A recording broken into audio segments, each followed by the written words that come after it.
This fish, you look at him today, this was taken about 1.5 years ago. This is almost jet black now, and this is black, and even that black there has come up. So, but this fish, when he's totally mature, what should be really cool is if all that was filled in, and all these blacks come out to kind of nice circles, and it's all done, and there's no gray, and there's no pink on him. At that point, you say he's at prime condition. That's show condition. And people say, well, this is a show quality fish. Show quality fish is a misnomer. You say this is a high quality fish. Because a fish is ready, you can take a high quality fish and he will grow up, and at 6 years old, now he's show quality for right now, and you could show him for maybe a year or two, and then he goes back being to a high quality fish, but he's lost his prime. So show is just a time period of his life that a high quality fish is at his peak. But when people say, oh, these small fish, these are show quality fish, it's not an accurate description. What they mean is they're high quality. So the back of the tail stop where the overlying orange is very clear. Okay, and then on the left top where you have the light orange, that will bleed and be as clear as that? That eventually should be that clear, because what you got is, here's this fish, you come along here, and the scales are like this, okay? Yeah. So now, at the back here, if this scale is white and this is red, you should have a nice sharp definition right here. Mm-hmm. Up here, this scale is white and this is red. Right. So you've got the red kind of bleeding through. Right. But what will happen is in time, this scale will actually bleed into this. Oh, it will. Okay. Really and you get a red definition on top. Okay. So now, yeah. And then also the little tail stop. A nice white nose, a tail stop. In Japan, to them it's a sign of elegance. If the color stops just short of the tail, that's just extra point. That's bonus points.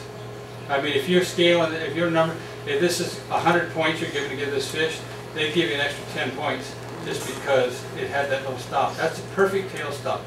And you know, if the yellow, I mean the red bled right into the tail, it just wouldn't look quite as finished. It's a neat little thing. So just look for that little tail stop. Showa versus Sanke. This is a Showa, this is a Sanke. A Deutsch Showa, a Deutsch Sanke. Hardest two fish for people beginners to define. They say, gosh, they look the same to me. I look at this at a glance and I can tell. The difference is a Sanke, this is the one at my pond that we looked at today, that, you know, and see how the nose looks kind of yellow here? This was taken about 1 year ago. His nose has got much whiter since then. But a Sanke will have black kind of stepping stones, but they're all on top. They don't go past his midline. So all the colors on top, whereas a Showa will have, rather than stepping stones, it kind of has bands that might go from one side all the way across the other, and it'll go underneath the fish too.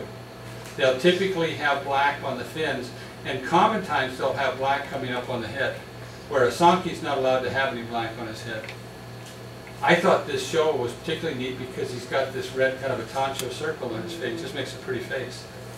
But a Showa, if you're looking at, is it a Sanke or a Showa, look for black in the fins, and also look for black going past the mid on the side of the fish. If the black goes past the midline, starting to go underneath, most likely it's a Showa. Not that it's a big thing, but people say, well, I can't tell the difference. Well, that's how you learn. Yamabuki and Platinum Ogon. Yamabuki, or we call them yellow Ogon. Platinum Ogon is a platinum. But a Platinum Ogon is not a fish, a white fish. It's got a shine to it. Because you can see some fish that just lost their color, and they're kind of a blah white. A good Platinum Ogon will be just a snow white head and pure white. And then the Yamabuki Ogon is, but see, look at how uniform those scales are, how they all line up. And this one has almost a luster to it. Even under the water, it looks shiny. Some fish are very dull. So when you start looking at when you look at fish, say this is a quality fish, there's a lot of things you look at. First off, you look at the conformation. That's the shape. This is kind of a nice full fish. This one's okay. He's not too, but that little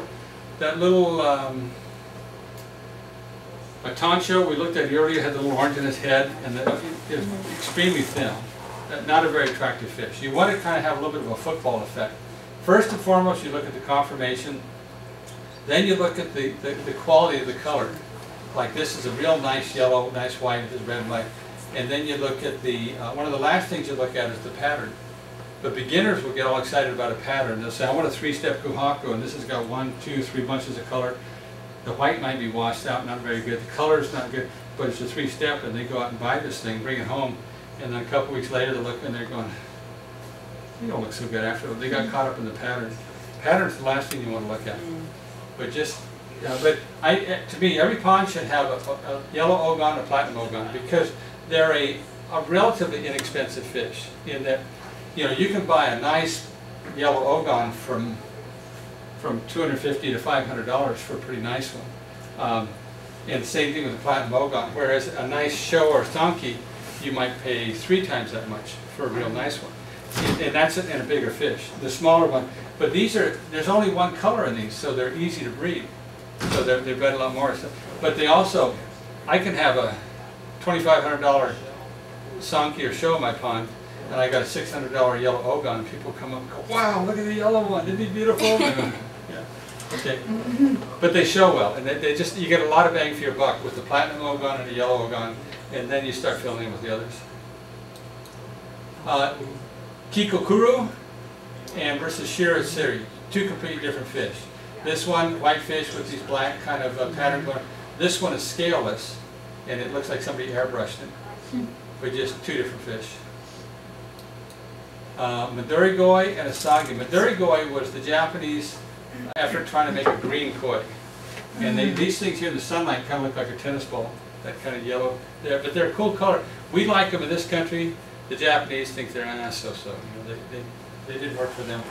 Asagi is a cool fish. Asagi has got orange underneath the side, nice pattern. But what makes a good Asagi is you want these scales to be very defined and line up on the back. You should have a real nice uniform pattern.